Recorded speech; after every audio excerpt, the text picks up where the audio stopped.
Hey, welcome back to American Truck Simulator. This here is David Steele, and here's my truck. Let's see if I can show you the view of this little beast. This is a Mack Superliner, configured in a late 1970s specification. So, what does that mean exactly?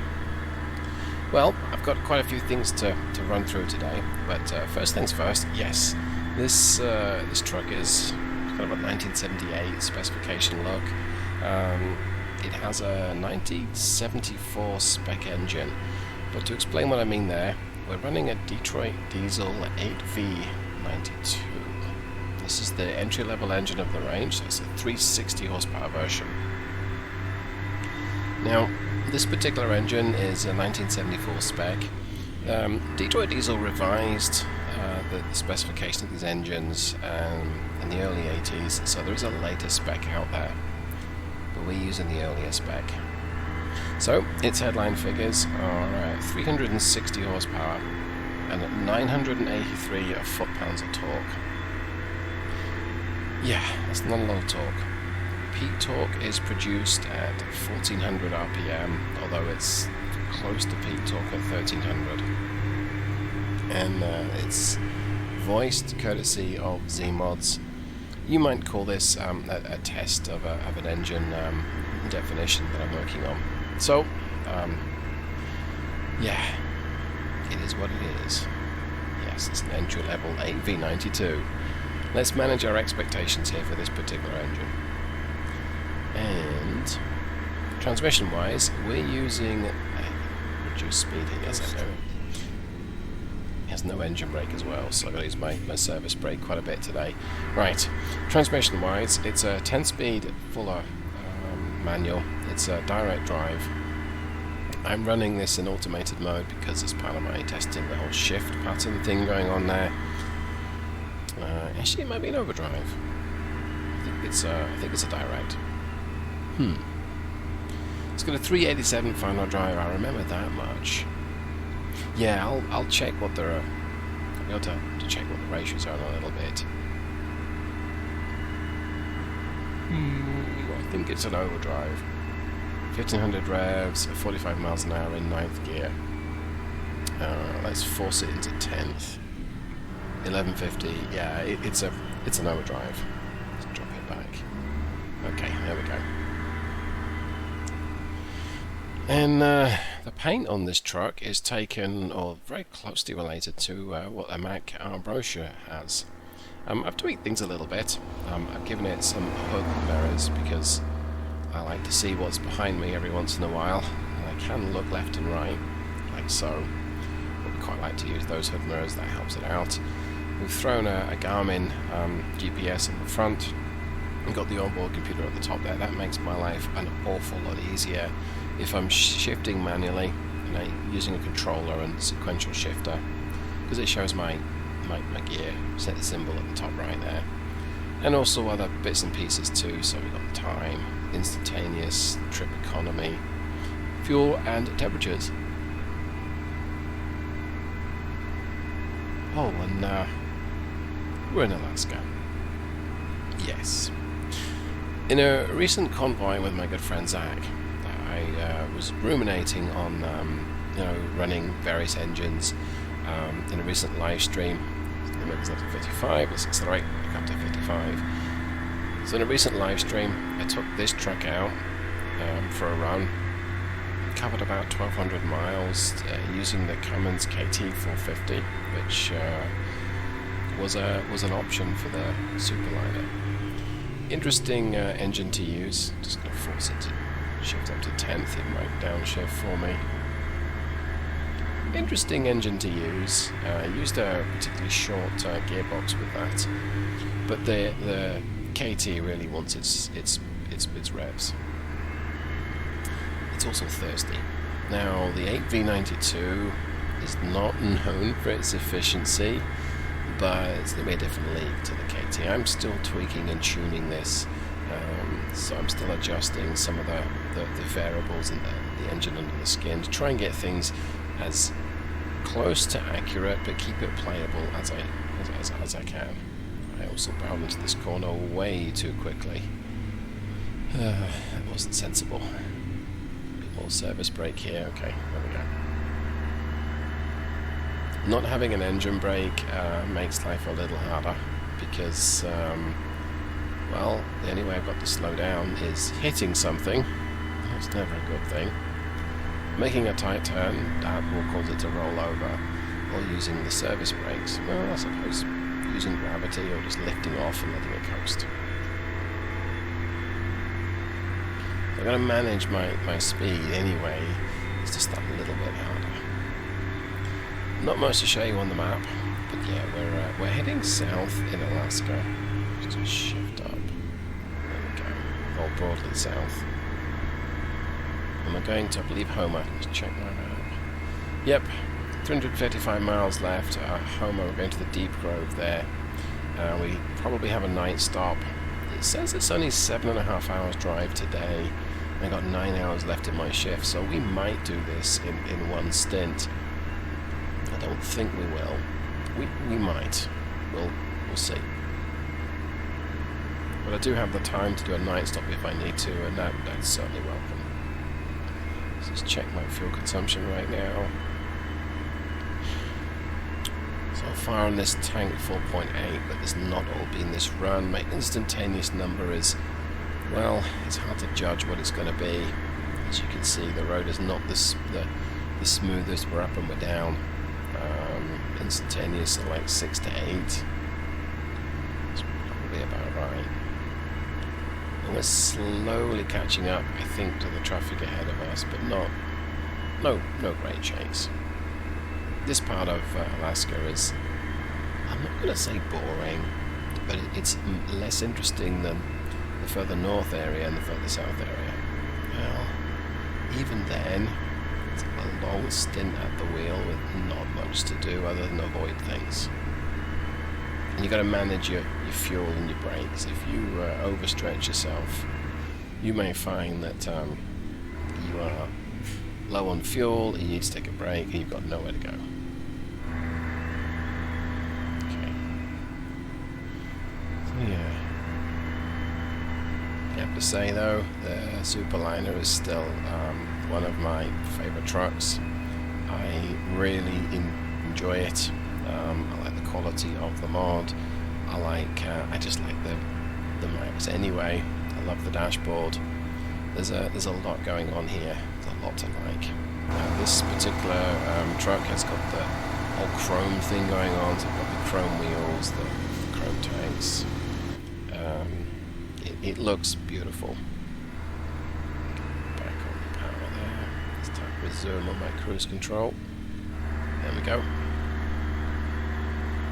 It's gonna get some external shots again, I think. We can't really see much here. Let's tap it up again to 50. I'm not good at driving third person. Some people are. I am not one of them. But there we see we got the whole chrome look going on, and I've got some polished bits and pieces on the side just to make it look pretty. Cargo today is only 19,200 pounds. That's a pretty light cargo. I'm good with it being a lighter cargo. This is not a powerful engine. Its torque at less than 1,000 foot-pounds. I mean, that's the way they did it back in the 70s.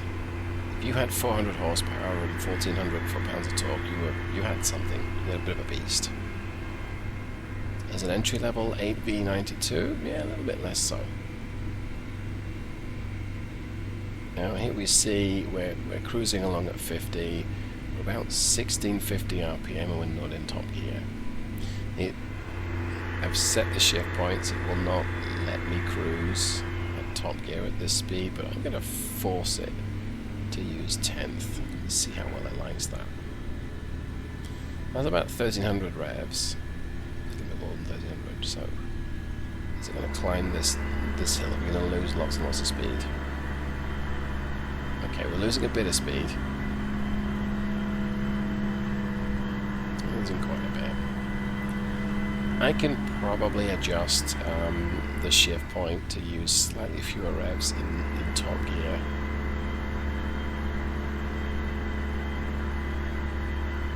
I've set it to something like 1385 in this particular build. I may tweak that a little lower, maybe 1325. We look like we're doing just under 1300 at this speed though, and it's doing okay.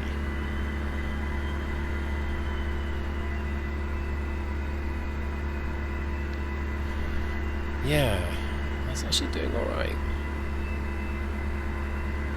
I mean, we haven't got much torque, but we do at least have close to full torque at this engine speed.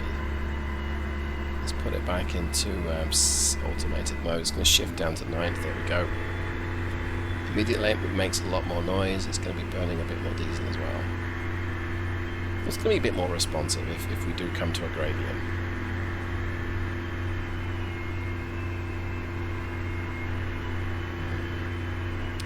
I think I can tweak that a little bit, just revise that slightly down. It does seem a little buzzy like this. Now I'm going to lift off, let it coast down to 45. Okay. That was fairly smooth. In fact, let's do it again, down to 40. It might want to use 8th gear at 40. Oh, try that again, shall we? Bit of a tight corner there. Yeah, there we go. So it goes down to 8th. 1700 revs down in 8th. Probably a little high on the revs. Well, either way.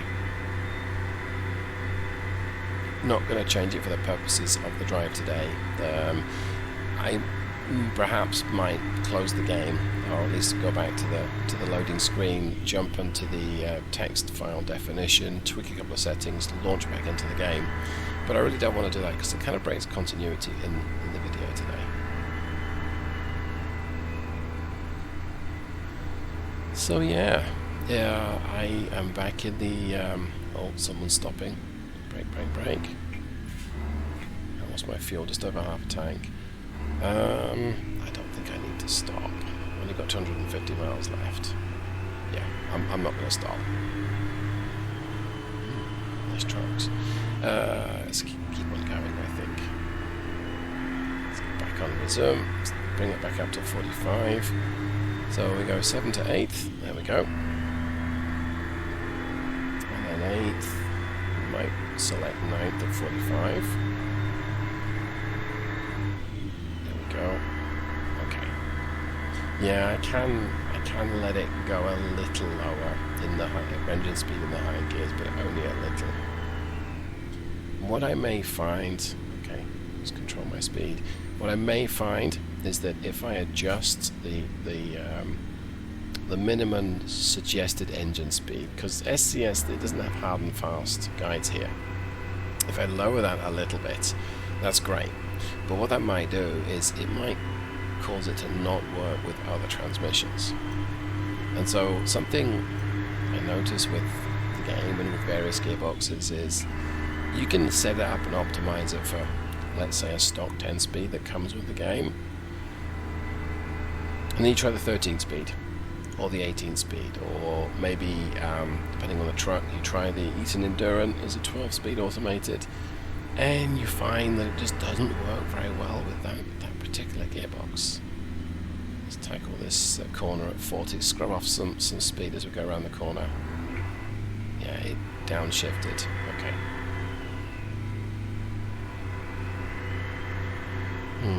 Okay. I think moving around the sort of the interim gears, the middle upper gears, this is probably good enough. I think I can refine it just a little bit. And Alaska is probably the state to try that in because the hills are, yeah, no word of a lie, they are savage. The corners are tight, and this is Alaska, North to the Future, I believe it's called. It's premium mod. It's either $20 or $25. Look at the traffic on this intersection that we're about to cross, or attempt to cross. I want the left lane or straight ahead. I'll go ahead and use the left lane to go straight ahead here. Oh, look at that. That was a good one. stroke of luck. Just tap my cruise up to 55. I'll let it accelerate there. Actually, no, this is a pretty tight corner coming up, so I'll drop it down to 40. Maybe 35. Okay, that feels a little dangerous, but we managed it. Okay. I'm using the Z-Mod's full reverb and other associated sound setup here. It sounds good. Let's get some windows down, we can listen to the air. Yeah. I'm actually out dragging this truck next to me, I did not expect that. Go ahead and get those up. Quick drive-by view, there we go. Okay, now he's catching up, and this corner looks a little steep, little stiff, so okay, brake. That was very clumsy, David. You can do so much better than that. Let's use the right-hand lane, I think.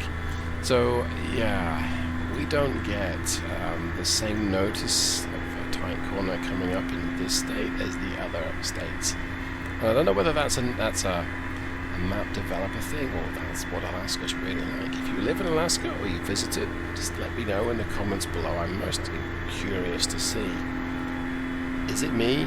Am I not reading the road correctly? Yes, that's probably a given. But is Alaska different like that? One thing's for sure.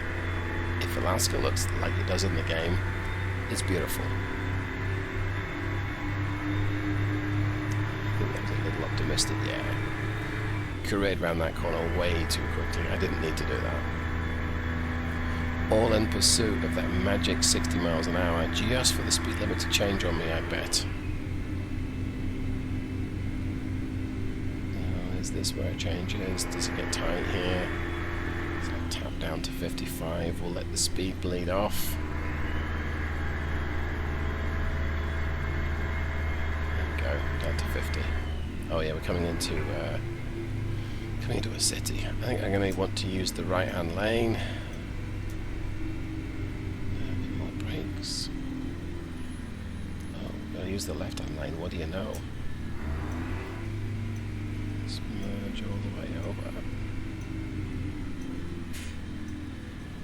No such luck of the lights to turn to green when I arrive, I don't think. So one area that I've tweaked the torque curve to be a little bit less than what I believe is realistic is the clutch engagement torque. So with this engine, it doesn't have a lot of engagement torque. I've boosted it to about 700 foot-pounds, and yes, that is 70% give or take of its full output, and that's a lot to ask of the engine at sort of 500 RPM. Turn left. But if I don't do that, this is a real slog pulling off the line. Even with extra short gearing, it just labours and struggles, and you get a bit of a cargo behind you, 40,000 pounds, it ain't going anywhere. So even there, that flat spot, that's just with 19,000 pounds behind me. Once it gets going, it's great. No issue there whatsoever, in fact. I'm not going to say it's quick, but it rips through the gears pretty effectively. But if it takes you several seconds to move off, as I have found with the KT, and there again, that is quite accurate. Go straight. Wow, I was very lucky to get another green light. Back on the power, back on the cruise. I don't do this so much in the car, but in the semi, if you hit resume, it makes life much easier by getting you back up to your cruising speed.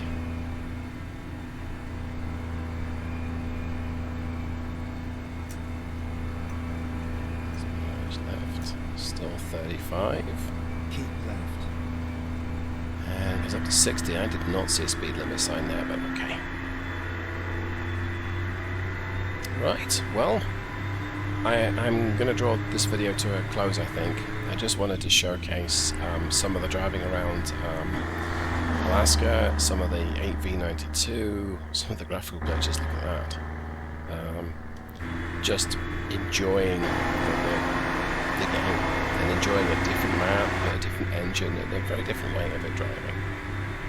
So I hope that you enjoyed this, and if you have, you know what to do. If you haven't, you also know what to do. You can subscribe for more crazy adventures, and if you do subscribe, I'll see you in the next one. Thanks so much for watching, everyone. Goodbye.